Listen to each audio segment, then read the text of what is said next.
CDMO projects can be delivered in very different ways, and the method you choose shapes the speed and control and associated risk. StageGate offers structure and predictability, while Agile emphasizes flexibility and rapid response. In this lecture, we will compare how each approach performs under real CDMO delivery pressure. There are two paths to deliver a pharma CDMO project. The first one is traditional stage gate or waterfall approach. There are two main ways you can deliver a project. One follows a structured sequence, the other evolves as it learns. The stage gate or waterfall path moves step by step with approvals at every milestone, ensuring predictability and control. It is like climbing stairs.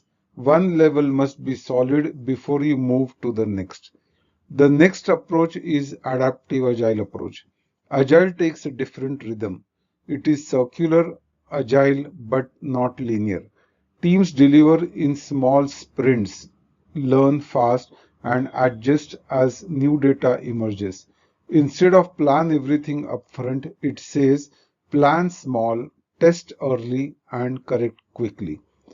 Both these approaches aim for quality, compliance, and speed, but follow different rhythms. In CDMOs, both styles can coexist.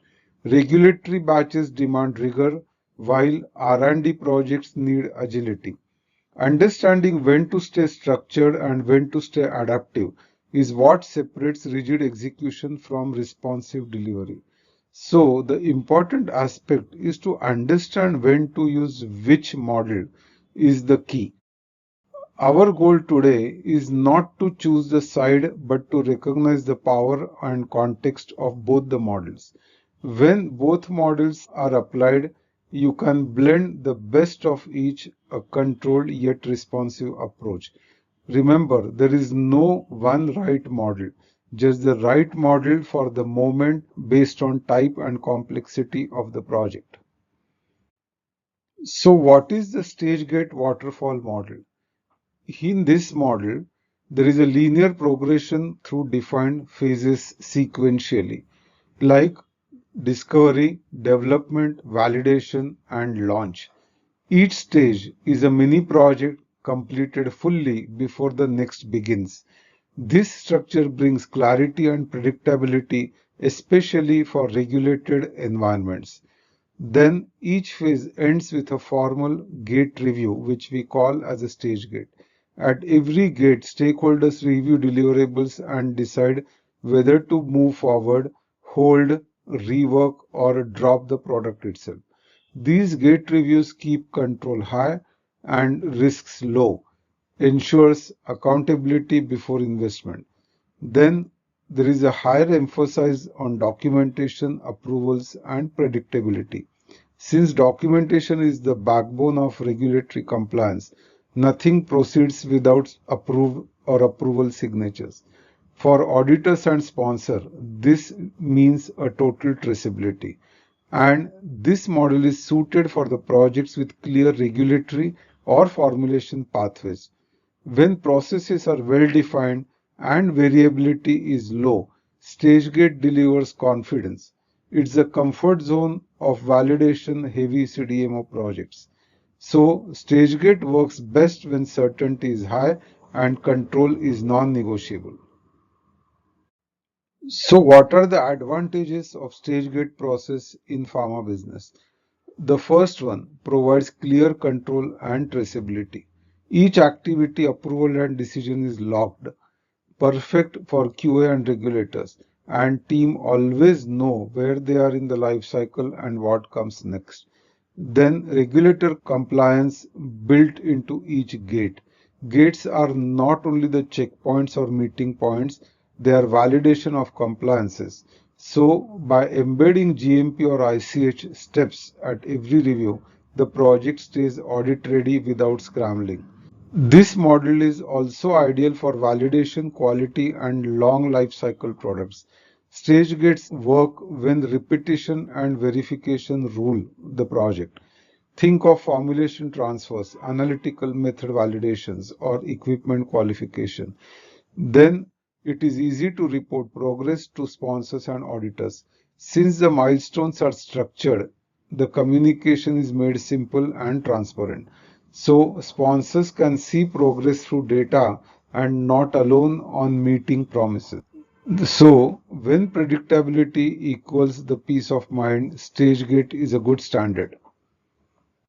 What are the limitations of stage gate or waterfall model? It is slow to adapt to change. Once the stage is closed, changes ripple backward like dominoes, costly and could be frustrating. In dynamic projects, that rigidity can suffocate the innovation. It encourages silos between the functions.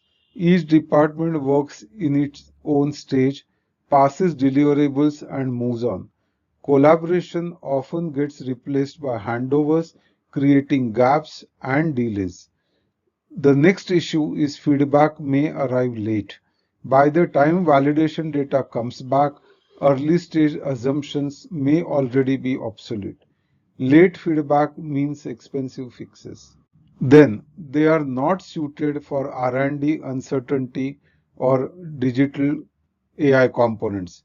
When outcomes are exploratory, a fixed plan feels like a straitjacket. Flexibility becomes more valuable at this point rather than formality of stage gates. So waterfall models helps you deliver the order, but sometimes it costs the opportunity as well.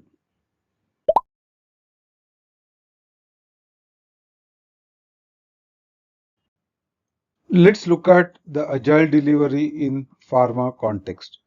Agile delivery is iterative, feedback-driven model. Agile project management thrives on continuous improvement. Each sprint adds measurable value. Teams plan short bursts, test outcomes, and adjust directions fast. Then it helps for cross-functional teams to deliver small usable increments, which is called as sprints. For example, bench chemists, analysts, and QA work together in real time and no long waits between handover and stages. So here collaboration replaces the baton passing. Agile also focuses on early visibility, flexibility, and co-creation along with the clients.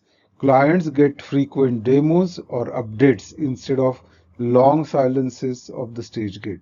This builds trust and catches misalignment early. It also uses digital collaboration tool and it becomes easy to manage with digital tools. Modern CDMOs can track tasks, blockers and risks in live dashboards, making Agile both visual and interactive. Agile makes a progress visible and collaboration tangible. What are the benefits of Agile for CDMO projects? It accelerates learning and decision making. Because feedback is continuous, teams course correct before mistakes snowball. Learning happens while doing, not after finishing. It improves collaboration across QA, R&D, and clients. Daily stand-ups and shared boards keep everyone on the same page. Silos disappear when communication becomes a daily habit. Early visibility also helps to detect risks before it scales up. Each sprint review acts as a mini audit. Deviations surface early, not at the gate. Agile protects timelines through anticipation. Finally, it encourages transparency and shared ownership. When everyone sees the board, no one can hide behind the process.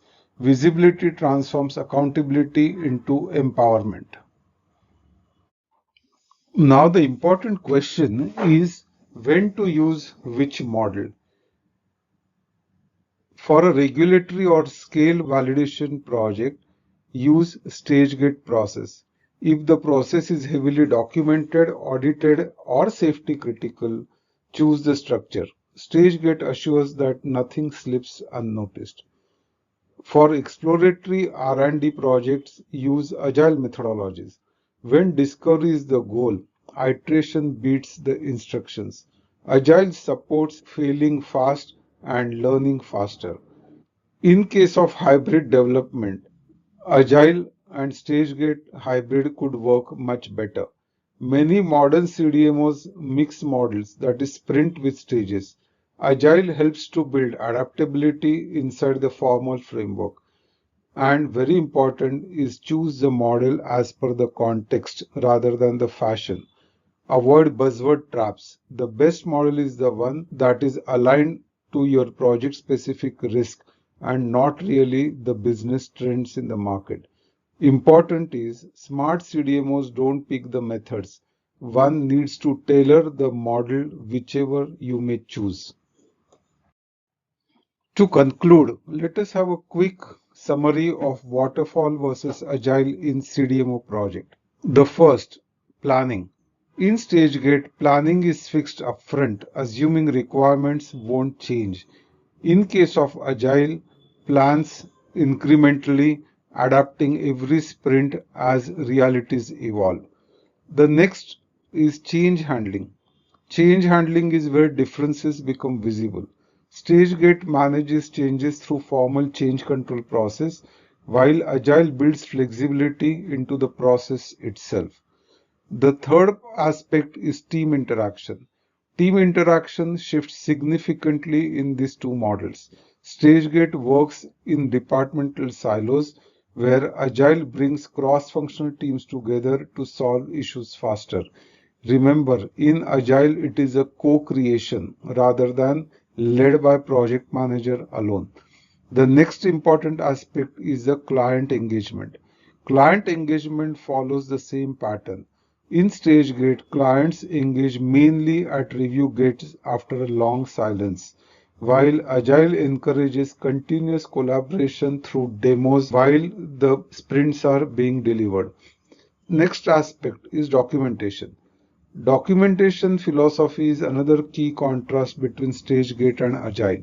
Stage gate relies on heavy upfront documentation, while agile keeps documentation lean and continuously updated. However, be assured that document is not at discretion in agile, but it is lean and the typical tools used for both the process. A stage gate typically depend on tools like Microsoft Projects or Excel, while Agile can use Jira or Kanban boards to manage ongoing work transparently. So the takeaway is simple. Stage gate works best with uncertainty is low, but Agile performs better when CDMO projects face changing requirements and delivery pressures.